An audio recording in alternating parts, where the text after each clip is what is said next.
Сәлем достар, менің каналыма қош келдіңіздер. Бүгін біз сіздермен бірге танымал шығыс еуропалық булочки ватрушки дайындаймыз. Бұл жұмсақ ашытқылы қамырдан жасалынады. Ортасында тәтті творог және де жеміс-жидектермен толтырылған.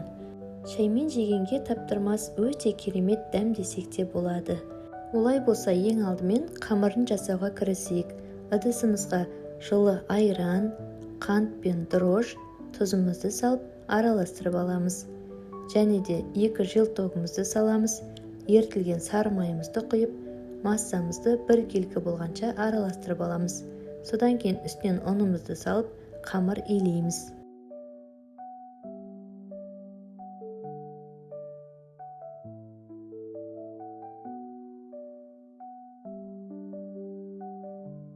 Қамырымызды жақсылап илеп алғаннан кейін бетін жауып, жылы жерге 2-3 есе көтерілгенше қойып қоямыз. Ендігі кезекте начинкасын жасауға кірісеміз. Кез келген пайыздағы творогты пайдалансаңыздар болады. Қант пен ванильный сахарымызды және де белогымызды салып, бір келкі масса болғанша араластырамыз. Начинкасын араластыруға блендер пайдаланбаңыздар, себебі өте сұйық болып кетеді. Ендігі кезекте штрезель жасаймыз. Салқын сары майымызға қант пен ұнымызды салып, барлығын араластырып, крошки жасап аламыз. Мінекей біздің қамырымыз көтерілді. Ендігі кезекте теңдей 8 бөлікке бөліп аламыз. Және де дөңгелектеп, бетін жауып, жылы жерге 2-3 есе көтерілгенше қойып қоямыз. Біздің қамырымыз көтерілді. Кружканың немесе стаканның көмегімен қамырымыздың ортасын осылай ойып шығамыз. Неғұрлым тереңірек ойып шықсаңыздар, булочкаларымыз формасын соғұрлым жақсы ұстайтын болады.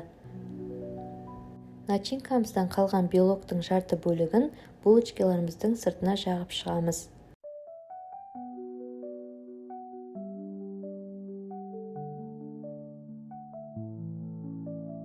Ортасына салмасын саламыз.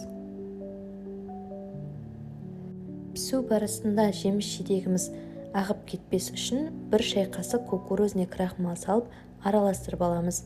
Содан кейін начинкамыздың бетіне жайғастырып шығамыз.